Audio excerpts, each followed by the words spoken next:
ये कहानी 17वीं सदी की है, जहाँ एक अमीर और खानदानी लड़का अपने परिवार के साथ खुशी से जिंदगी बिता रहा था। लेकिन उसकी जिंदगी तब बदल जाती है जब एक खतरनाक जादूगरनी उसे श्राप देकर एक भयानक रूप में बदल देती है और फिर उसे कब्र में जिंदा दफना देती है। पर 200 साल बाद अचानक एक दिन वो अपनी कब्र से आजाद हो जाता है और इस बदलती हुई दुनिया में लौट आता है। मगर कैसे वो लड़का 200 साल तक कब्र में जिंदा रहा और किस लिए उसे जादूगरनी ने श्राप दिया था, देखेंगे हम आज की इस कहानी में। तो कहानी शुरू होती है साल 1760 के समय को दिखाते हुए, जहाँ हम कॉलिन परिवार को देखते हैं, जिसमें सिर्फ 3 लोग होते हैं। इस परिवार में अपने माँ बाप के साथ सिर्फ एक छोटा लड़का होता है जिसका नाम है बार्नबास। वो बहुत ही अमीर होते हैं क्योंकि बार्नबास के पिता का समुद्र में फिशिंग बिजनेस होता है और उन्होंने अमेरिका से कुछ दूर समुद्र के पास एक टाउन बसाया जिसका नाम था कॉलिन्सपोर्ट। आगे हम देखते हैं कि बार्नबास के पिता उसे समझाते हैं कि सबसे बड़ी दौलत परिवार है, इसलिए हमेशा अपने परिवार का ख्याल रखना। कॉलिन्सपोर्ट में उसके पिता ने अपने परिवार के लिए एक शानदार हवेली बनवाई जिसका नाम रखा गया कॉलिनवुड। अब कुछ सालों के अंदर उनका फिशिंग बिजनेस भी बढ़ने लगा और बार्नबास भी अब जवान हो चुका था और इसी जवानी के चलते उसका अफेयर घर में काम करने वाली एंजेलिक नाम की एक नौकरानी से हो गया। फिर एक दिन एंजेलिक बार्नबास से कहती है कि मैं तुमसे बहुत प्यार करती हूँ और अब शादी करके पूरा जीवन तुम्हारे साथ बिताना चाहती हूँ। लेकिन बार्नबास शादी करने से मना कर देता है। इस बात से गुस्सा होकर बार्नबास को अकेला कर देने के लिए एंजेलिक काला जादू करती है और उसके माता पिता के ऊपर हवेली की एक मूर्ति गिरवाकर मार देती है। लेकिन बार्नबास को यकीन था कि उसके माता पिता की मौत कोई हादसा नहीं बल्कि काला जादू था, इसलिए वो खुद काला जादू की किताबें पढ़ने लगता है और इस तरह कुछ दिन और बीत जाते हैं और इसी दौरान बार्नबास को अपना सच्चा प्यार मिल जाता है जिसका नाम होता है जोसेट। लेकिन बार्नबास और जोसेट का प्यार देखकर एंजेलिक को ये बात बर्दाश्त नहीं हुई, इसलिए उसने फिर एक बार काला जादू का सहारा लिया और जोसेट को अपने वश में कर लिया। इसके बाद हम जोसेट को देखते हैं जो एंजेलिक के वश में आकर एक ऊंची चट्टान पर चली जाती है और बार्नबास के पहुंचने से पहले ही वहां से कूदकर अपनी जान दे देती है। अपने प्यार को इस तरह अपने सामने मरता देखकर बार्नबास भी उसी चट्टान से नीचे कूद जाता है। लेकिन इतनी ऊंचाई से नीचे गिरने के बाद भी बार्नबास नहीं मरता क्योंकि एंजेलिक ने उसे श्राप देकर एक वैम्पायर यानी पिशाच में बदल दिया ताकि वो हमेशा अपने दुख के साथ जिंदा रहे।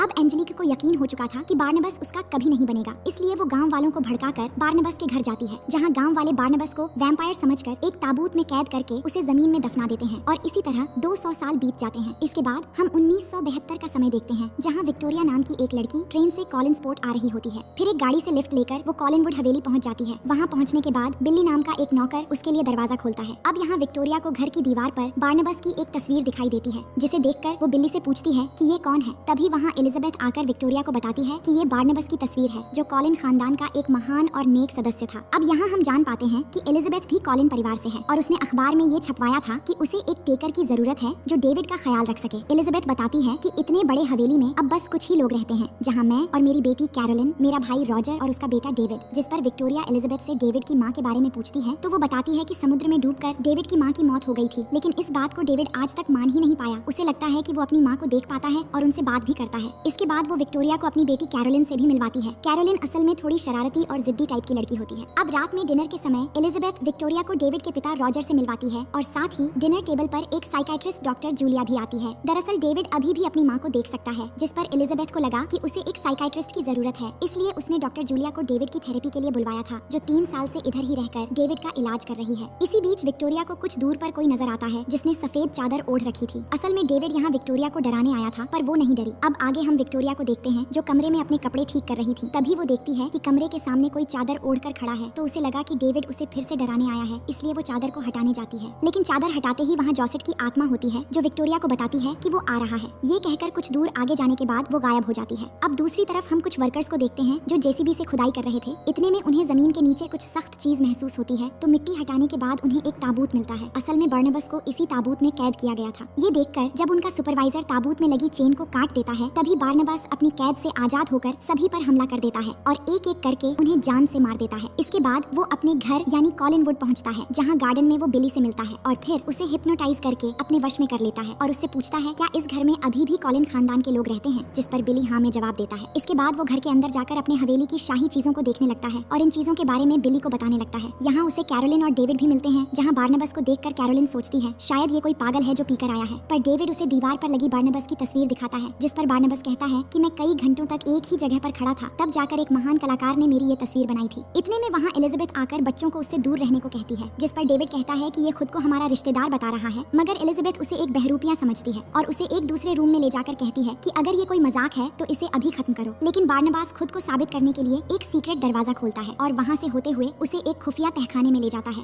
इस तहखाने के बारे में एलिजाबेथ को अभी तक पता नहीं था, जहाँ बहुत सारे हीरे जवाहरात रखे हुए थे और ये सब देखकर एलिजाबेथ एकदम से हैरान हो जाती है और उसे यकीन हो जाता है कि वो कोई और नहीं बल्कि कोलिन परिवार का बेटा बार्नबास है। है। अब यहाँ पर बार्नबास एलिजाबेथ को अपने वैम्पायर होने की बात बताते हुए कहता है, मेरे द्वारा इस परिवार के किसी भी सदस्य को नुकसान नहीं पहुंचेगा। इसके बाद हम पूरे परिवार को डिनर टेबल पर देखते हैं, जहाँ एलिजाबेथ सबको बताती है कि ये हमारे दूर के रिश्तेदार हैं। इतने में वहाँ पर डॉक्टर जूलिया आ जाती है, तो एलिजाबेथ बार्नबास से उसकी पहचान करवाती है। इसके बाद बार्नबास अपने फिशिंग बिजनेस के बारे में पूछता है, तो एलिजाबेथ कहती है कि हमारा बिजनेस तो लगभग बर्बाद हो गया है, क्योंकि एंजी नाम की औरत ने मछुआरों से डील करके हमारे बिजनेस पर कब्जा कर रखा है। जिस पर बार्नबास कहता है, अब मैं आ गया हूँ तो फिर से बिजनेस टॉप पर ले जाऊंगा। इसी बीच वहाँ पर विक्टोरिया आ जाती है, जिसको देखते ही बार्नबास उसे जॉसेट कहकर बुलाता है, क्योंकि अचानक उसे देखकर ऐसा लगा कि जॉसेट फिर से आ गई है। दरअसल विक्टोरिया की शक्ल बिल्कुल जॉसेट से मिलती थी। फिर दोनों एक दूसरे से बात करते हैं और विक्टोरिया अपना परिचय देती है। इसके बाद हम एंजी को देखते हैं, जो असल में वही एंजेलिक है जिसने बार्नबास की जिंदगी तबाह कर दी थी। फिर काला जादू करके खुद एक चुड़ैल बन गई, जिसके बाद अपना नाम बदल के 200 सालों से अभी तक जिंदा थी। इसके बाद वो ऑफिस पहुंचती है, जहां उसे पता चलता है कि पिछली रात खुदाई के दौरान उनके वर्कर्स को लगभग 200 साल पुराना एक ताबूत मिला, जिसके बाद किसी ने उन सभी वर्कर्स को बहुत बेरहमी से मार दिया। ये सुनते ही एंजेलिक शॉक्ड हो जाती है और उस जगह पहुंचने के बाद उसे पूरा यकीन हो जाता है कि बार्नबास आजाद हो गया है। इसके बाद वहां से निकलकर सीधा कॉलिनवुड पहुंचती है, जहां वो एलिजाबेथ से बात करने लगती है। इतने में बार्नबास आकर जब उससे हाथ मिलाता है तो उसे एहसास हो जाता है कि यही एंजेलिक है। जिसके बाद बार्नबास उसे एक दूसरे रूम में ले जाकर फिशिंग बिजनेस के बारे में बात करता है, तो वो कहती है, अब ये बिजनेस मेरा है और तुम जान गए होगे कि मैं कौन हूँ। जिस पर बार्नबास कहता है कि हाँ, मैं जानता हूँ, तुम वही चुड़ैल हो जिसने मेरा सब कुछ तबाह कर दिया था। मैं तुम्हें काला जादू के जुर्म में अंदर करवा दूंगा। वो कहती है, तुम ऐसा कुछ भी नहीं कर सकते, तुम पर कोई भी यकीन नहीं करेगा, क्योंकि मैं 200 सालों से अलग अलग रूप लेकर इस समाज में बहुत इज्जत से जी रही हूँ और कॉलिंसपोर्ट अब मेरा है। अब उसके जाने के बाद बार्नबास एलिजाबेथ को एंजेलिक के बारे में सब कुछ बता देता है कि ये वही चुड़ैल है जिसने मेरे माता पिता और मेरा प्यार सब कुछ छीन लिया और मैं कुछ भी नहीं कर पाया। जिस पर एलिजाबेथ उसे मोटिवेट करती है कि तुम वापस से अपना बिजनेस खड़ा कर सकते हो और अपने परिवार को फिर से एक ऊंचे मकाम पर ले जा सकते हो। इसके बाद